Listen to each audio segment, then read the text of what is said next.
በዓለም ላይ ባሉ ስኬታማ ሰዎችና ህልማቸውን በግማሽ መንገድ በሚተዉ ሰዎች መካከል ያለው ዋነኛው ልዩነት የችሎታ ወይም ደግሞ የእድል ጉዳይ አይደለም፣ የቆራጥነት ጉዳይ ነው። ቆራጥነት ማለት መንገዱ በተዘጋበትና ማንም ሰው ከጎንህ በማይቆምበት ሰዓት ወደፊት የመራመድ ጥበብ ወይም አቅም ነው።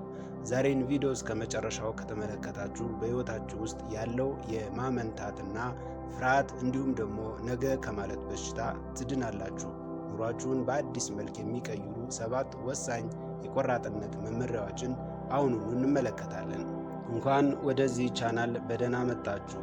ዛሬ የምናወራው ስለ አንድ የሰው ልጅ እጅግ በጣም ወሳኝ ባህሪ ነው። ብዙዎቻችን ህልም አለን፣ ብዙ እቅዶች እናቅዳለን። ነገር ግን ጥቂቶቻችን ብቻ ነን ያቀድነውን አሳክተን የምንገኘው። ለምን ይመስላችኋል? ምክንያቱም ውሳኔ ማሳለፍ ቀላል ነው። በውሳኔው ላይ ጸንቶ መቆም ግን የቆራጥ ሰዎች ብቻ መለያ መሆኑ ነው።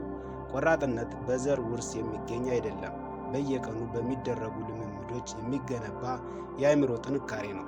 ዛሬ የምነግራችሁ ነጥቦች በደንብ ካዳመጣችሁና በሕይወታችሁ ከተገበራችሁ በማንኛውም የሕይወት መስክ፣ በሥራ፣ በትምህርት፣ በንግድ ወይም በግል ሕይወታችሁ ላይ ሙሉ በሙሉ አሸናፊ ትሆናላችሁ።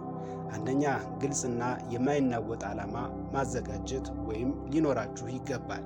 አንድ ሰው ወዴት እንደሚሄድ ካላወቀ የሚወስደው መንገድ ሁሉ ወደ መሳሳት ያመራዋል። ቆራጥ ለመሆን የመጀመሪያውና ትልቁ እርምጃ ምን እፈልጋለሁና ስለ ስሜ ይህንን አደርጋለሁ የሚለው በጥልቀት ማወቅ ወሳኝ ነው። ዓላማን ግልጽ ካልሆነ ትንሽ ፈተና ሲመጣ በቀላሉ እጅ ትሰጣላችሁ።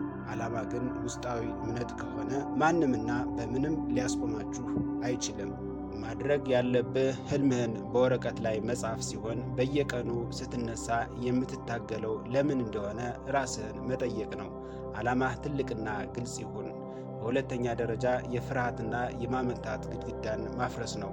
ብዙ ሰዎች ከቆራጥነት የሚያግዳቸው ትልቁ ጠላት ውድቀት ሳይሆን ውድቀትን መፍራት ነው። ሰዎች ምን ይሉኛል፣ ባይሳካልኝስ፣ ጊዜው አሁን ነው ወይ የሚሉ ጥያቄዎች አእምሯችንን እንዲቆጣጠሩ ካደረግ መቼም ቢሆን እርምጃ አትወስድም። ቆራጥ ሰዎች ፍርሃት አይሰማቸውም ማለት አይደለም። ፍርሃት እያላቸውም ቢሆን እርምጃ ይወስዳሉ። ማድረግ ያለብህ ውሳኔዎችን በጥበብ አስተውል እንጂ ከመጠን በላይ በመተንተን ሕይወትን አታስቆምም። ፍጹም የሚባል ሰዓት የለም። ያለው ሰዓት አሁን ብቻ ነው። እርምጃ መውሰድ ስትጀምር ፍርሃት እየጠፋ ይሄዳል። በሦስተኛ ደረጃ ለራሳችን የገባነውን ቃል ማክበር ነው። ለሌሎች ሰዎች የገባነውን ቃል ለማክበር እንሮጣለን። ለራሳችን የገባነውን ቃል ግን በቀላሉ እንሰብረዋለን ወይም ደግሞ አንተገብረውም። ነገ ጠዋት 11 ሰዓት ላይ እነሳለሁ ብለህ አላርም ሞልተህ አላርሙ ሲጮህ ግን አጥፍተህ ከተኛህ ለአእምሮህ የምትሰጠው መልእክት እኔ ታማኝ አይደለሁም የሚል ነው። ቆራጥነት የሚገነባው ለራስ በሚሰጥ ታማኝነት ነው። ማድረግ ያለብን ትንሽ ትልቅ ለራስህ የገባኸውን ቃል ፈጽም። 5 ደቂቃ ስፖርት እሰራለሁ ካልክ ስራው። መጽሐፍ 10 ገጽ አነባለሁ ካልክ ማንበብ ይኖርብሃል። ይህ በራሳችን ላይ ያለን እምነትና ቆራጥነት ይገነባል። አራተኛ ደረጃ ከሰበብና ከአሉታዊ አካባቢ መራቅ ነው። ሰበብ ማብዛት የደካሞች መሸሸጊያ ነው። ኢኮኖሚው አይመችም፣ ቤተሰቦቼ አልደገፉኝም፣ ጊዜ የለኝም እያልክ ምክንያቶችን የምትደረድር ከሆነ የሕይወትህን መሪ ለምክንያቶቹ አሳልፈህ ሰጥተሃል ማለት ነው። በተጨማሪም አጠገብህ ያሉ ሰዎች አመለካከት ሁልጊዜ አሉታዊ ነገር የሚያወሩ፣ ህልምህን የሚያደናቅፉና ሰበብ የሚያበዙ ሰዎች አጠገብ ከሆንክ አንተም እንደነሱ ትሆናለህ።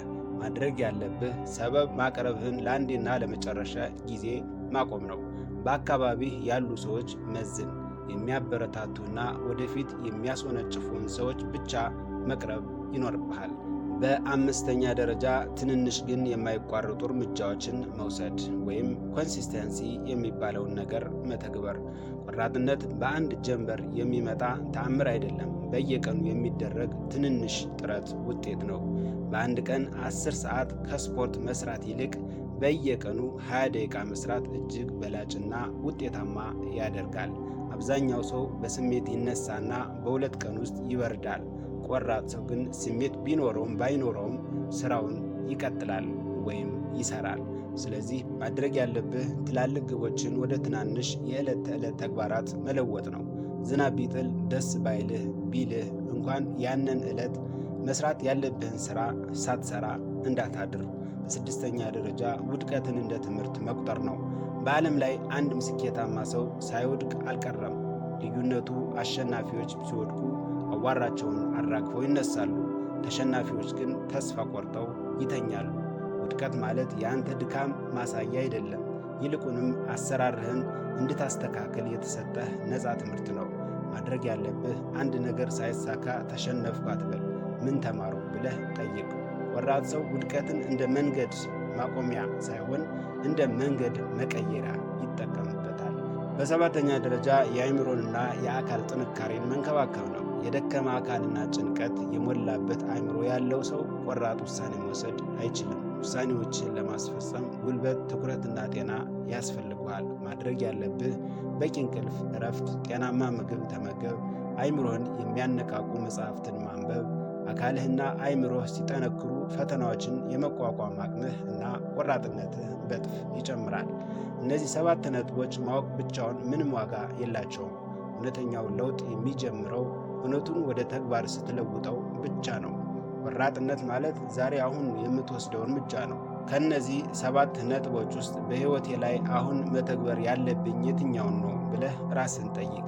ይህ ቪዲዮ እንዳለቀ ወዲያውን ወረቀትና እስክሪብቶ አውጣና የመጀመሪያው እርምጃን መጀመር ትችላለህ። ይህ ቪዲዮ ከወደዳችሁት ላይክ ማድረጋችሁን አትርሱ። በአስተያየት መስጫው ላይ ደግሞ ኮሜንታችሁን ጻፉልኝ። እነዚህን 7 ነጥቦች ውስጥ የበለጠ ዛሬ ጀምሮ የምትተገብሩትን አንዱን ነጥብ ብቻ ጽፋችሁ አሳውቁኝ። ለቻናሉ አዲስ ከሆናችሁ ደግሞ ከኛ ጋር ለመጓዝ ሰብስክራይብ ማድረጋችሁንና የደወል ምልክቷን መጫናችሁን አትርሱ።